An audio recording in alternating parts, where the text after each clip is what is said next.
YouTube, what's going on? Mike Swayman here, giving you guys another video. And today's video, we are going to dive into the big three pinpoint pitches that I've noticed that absolutely gives you either weak contacts or swing and misses. Okay, but before we dive into that video, I want you guys to go ahead and subscribe to the channel. Hit those bell notifications as well so that you guys are you're notified for my future uploads on this channel. Just wanted to say that we hit 300 subscribers. Want to thank every single one of you who has subscribed and has been supportive of this channel. And our new goal now is to get to 400 now. So that's the new goal, the new milestone. Let's hope we get it. But with that being said, let's dive into the first big pinpoint pitching pitch, which is... Alright, so the first pinpoint pitch that I have noticed that absolutely is very dominating in the show 21 is the low and away changeup. Now, the low and away changeup is actually something that it's a very easy pitch to master, okay? Not really a hard pitch to throw, but what I've really noticed with this pitch, especially because I'm using Tom Glavine, Tom has a really good changeup when you know how to throw it, but the thing that makes his makes this changeup so dominating to not just Tom, but to other pitchers is that, especially when you get on Legend or All-Star, you're going to start to notice that this pitch, just out of the hand, just feels like a Bugs Bunny changeup. Okay, all right. But when you throw this pitch, I have noticed a lot of weak contact. Okay, a lot of weak contact, a lot of rollovers. My hitters have never hit the ball. They never crushed it unless they were absolutely they were looking for it. They were timing it. But more likely than not, I always tend to use this pitch anytime I'm behind in the count. Okay, when it's a hitter's count, I usually use the changeup a lot. And I notice a lot of good things about it because out of the hand, especially because a lot of hitters are using strike zone, out of the hand, if you throw it right and actually if you spike it, it actually looks like a fastball in the hand, and then it dips down to the zone, and he's going to roll over, and it's going to be a ground ball. All right, but also this, if you hit this inside this corner right here perfectly, it's going to be guaranteed either a ground ball or maybe even a strikeout, just depending on what his swing timing is. But this is the pitch really that you can even throw on 3-2. This is my go-to on 3-2. I always throw it low and away, just to challenge him, just to challenge the hitter. And more likely than not, from my past experience, I am more the pros overcome. They're more overwhelming than the cons. I've always been more successful throwing this pitch when I'm behind in the count against really good hitters because hitters they get anxious when throwing this pitch. Okay, but this is a pitch that you can use probably in a maybe 1-2 count if you wanted to, more likely a 2-1 count, 3-1, 3-2, more like when you're behind in the zone. But this pitch is really effective if you really know how to throw it and throw it with a great pinpoint like this. And I gotta say, this is a good dominating pitch if you know how to throw it right. Okay, so that is pinpoint pitch number 2. Here is our pinpoint pitch number 1. Uno.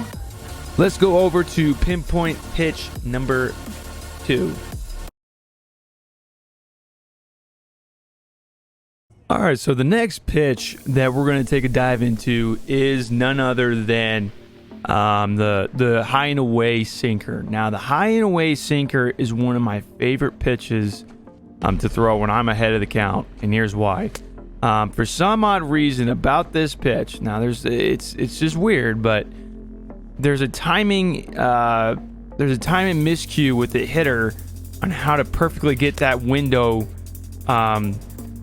To time the window perfectly to hit that pitch very effectively. Now, some top 50 guys will be able to hit this pitch and demolish it when they time it right, but more likely than not, this pitch is very effective, especially when you got a guy that throws really hard. Okay, you got a guy that throws this pitch really hard, like an outlier pitch, like Edward Cabrera. It is really hard to time this pitch well. I've noticed that this is a swing and miss kind of pitch. This is not a weak contact, because if he does make contact with it, it's going to fly. It is a fastball, so it's going to fly. It'd probably be a fly out. But what I've noticed in the past is that the results are more outs based than home runs or runs based. I've always noticed that this pitch is a very effective pitch, and it's a very easy pitch to master. And a lot of guys, even not only me, but they use it to, basically get you out. That's what I've noticed. But in regards to which count to use it in, I would always use it ahead of the count, just because it is a pitch that I notice a lot of good timing hitters and all that. I mean, they're always going to look inside or middle. So sometimes when you go away with it, and some guys are going to be looking away too. It's not going to be always, looking middle or inside. They're going to be looking away too. But I just do notice that when I throw it high and away, the timing is ruptured for the hitter, and it's really hard to time that pitch. Okay. All right. But this is not just only for righty. So now, just because I throw it away, high and away with Tony Gwynn here, with a right-handed hitter, I can throw it high and in, and that is still a tough pitch to, basically master as well. Even as a right-handed batter, I'll show you. For a right-handed batter, this pitch also still dominates. Okay, outside sinkers still dominate, because when that hitter sees that pitch, it looks like a ball, and then just sneaks right back in for a strike. Especially too when you can kind of place it right here on top of the zone, so it kind of sneaks back in for a strike. Okay, they're both effective on both sides of the plate. Now, I know most of you guys go high and inside sinker on these guys, which is fine, and that's hard to do as well. But more likely than not, I have noticed that I am more successful with away sinkers than inside sinkers. Okay, now it depends on the batter. If the batter's struggling on an inside pitch, throw the inside pitch. And there's nothing wrong with occasionally you go inside. There's nothing wrong with every every 4 pitches you go inside on them. But I just noticed that when you go away with these pitches and they kind of sneak back in for a strike, that's when you really notice that they don't really swing. And they also, either you get a lot of backwards Ks, or you get a lot of swing or misses, or you're going to get flyouts or lineouts or groundouts. Okay. All right, so that's what I have noticed. Lots of swing and misses in this pitch. Okay, so that is the pinpoint pitch number 2. Let's go to the final pinpoint pitch number 3, and this one is devastating. All right, so the final pinpoint pitch that we're going to go into is definitely, and this is my favorite. This one I have, this is from experience, research. This pitch, the slider, low and away or low and in, is the most dominating pitch, in my opinion, in this game. I think it is the best pitch. It is one of the pitches that the hitter cannot check swing a lot. He has to basically swing. I've noticed that you could throw this pitch either ahead in the zone or behind in the zone. Okay. Lots of weak contact, lots of flyouts, lots of swing and misses. Lots of check swings.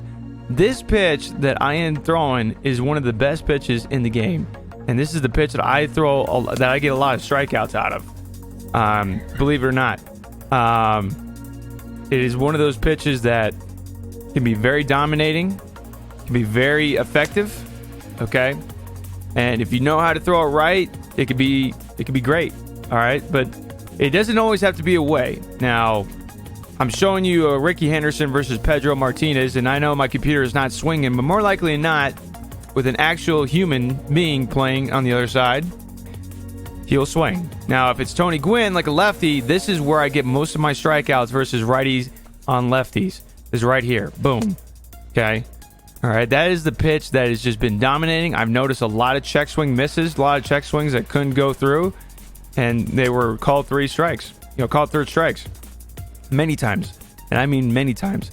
There's something about this game, how it's programmed, where if you throw this pitch and he check swings, he just can't hold back. I've noticed that, and it's worked. It's one of my favorite pitches. If I've ever got 2 strikes, it's one of my dominating pitches to go to. All right, and especially if you have a good pitcher on the mound to use it for. Especially, you know, I think my favorite slider pitcher in this game is none other than DeGrom.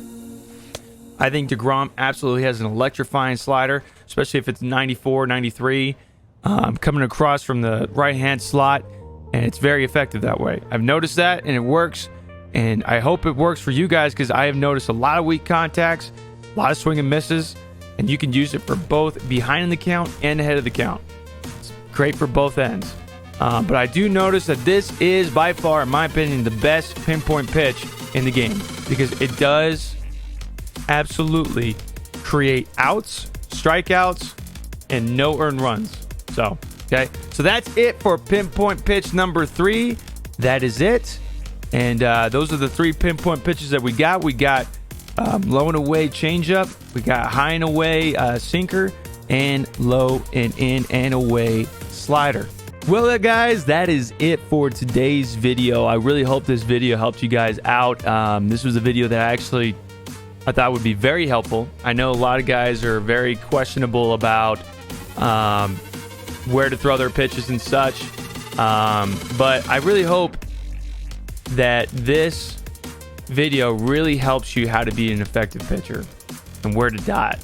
Okay. Now I'm not saying this is guarantee you always outs. I mean, it just depends on the player. Every player is different. So, but I noticed that these spots, these pitches have gotten more success results than others. Okay. So this is just from my experience, and it's something that I can help you with and for you to practice on, especially in the practice mode right here. You know, go in the practice mode, learn how to throw these pitches, learn how to throw them effectively and so forth. But if you guys haven't yet, if you guys enjoyed the video, be sure to hit the like button, share this video, and leave a comment in the comment section below on what pitch you think is an effective pitch in this show 21. All right. But also subscribe to the channel, hit those bell notifications button so that you guys are notified for my future uploads on my channel. But with that being said, I wish you guys nothing but perfects and pinpoint pitching, and I'll see you guys in the next video. Take care, guys.